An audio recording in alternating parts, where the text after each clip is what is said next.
Pasien akan mengeluh cepat lelah, sesak, nafsu makan yang turun, mual, muntah, berat badan mulai turun tanpa disadari, wajah menjadi pucat, perubahan status mental, perasaan gatal di kulit, dan adanya pembengkakan pada lengan dan tungkai ataupun kelopak mata. Hai sahabat RSUI, perkenalkan saya Adi Wijaya, dokter spesialis penyakit dalam, konsultan ginjal hipertensi RSUI.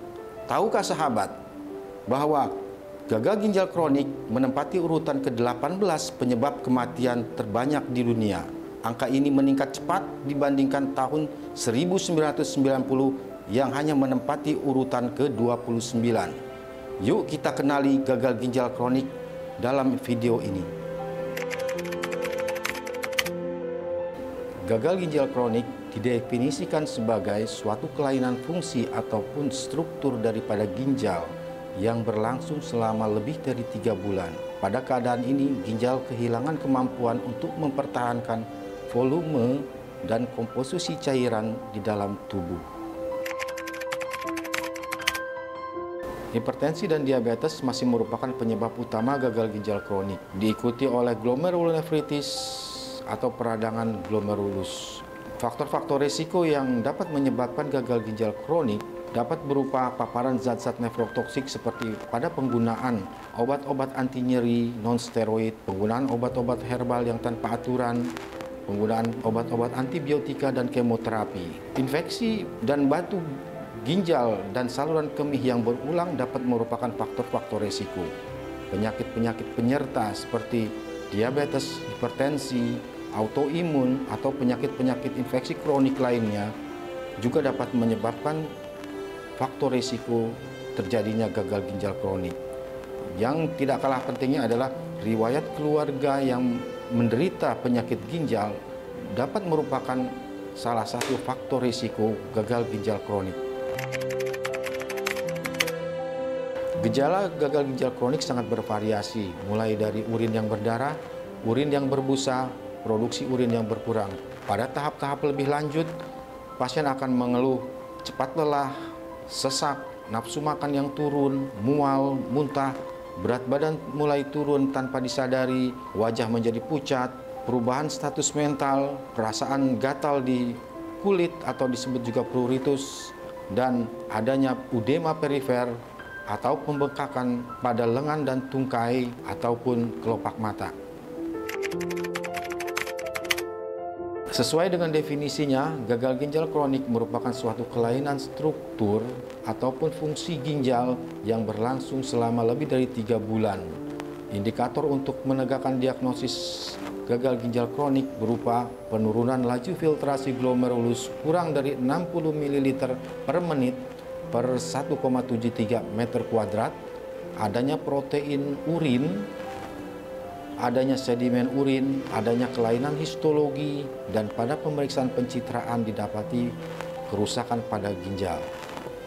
Setelah diagnosis ditegakkan, maka selanjutnya kita menentukan derajat kerusakan ginjal dengan menggunakan indikator penurunan laju filtrasi glomerulus dan albuminuria.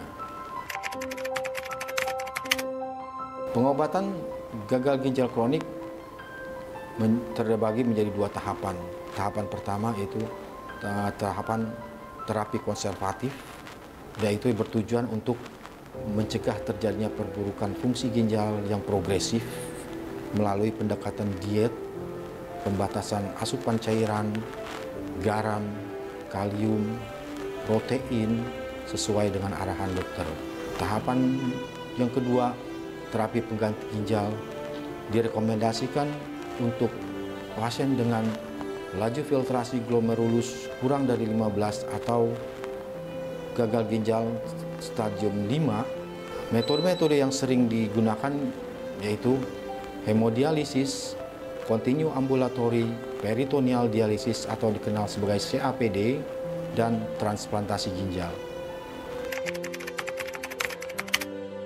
Sayangi ginjal Anda dengan melakukan gaya hidup sehat dengan langkah yang cerdik. Cek kesehatan Anda secara rutin, nyahkan asap rokok, rajin beraktivitas fisik, diet sehat gizi seimbang, Di antaranya, minum air putih minimal 8-10 gelas per hari, istirahat yang cukup, dan kelola stres. Kesehatan ginjal sangat berpengaruh terhadap kualitas hidup. Oleh karena itu, mulai dari sekarang, marilah kita peduli terhadap pencegahan dan faktor risikonya dengan memulai gaya hidup sehat secara rutin. Untuk pasien-pasien gagal ginjal kronik, mungkin kehidupan Anda akan berubah.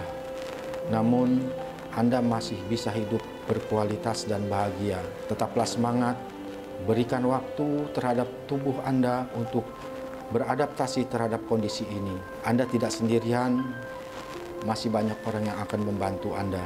Mintalah tolong bila perlu kepada saudara, keluarga, teman, dokter, dan perawat Anda. Apabila Anda dan keluarga membutuhkan informasi yang lebih lanjut, jangan ragu untuk berkonsultasi dengan dokter Anda.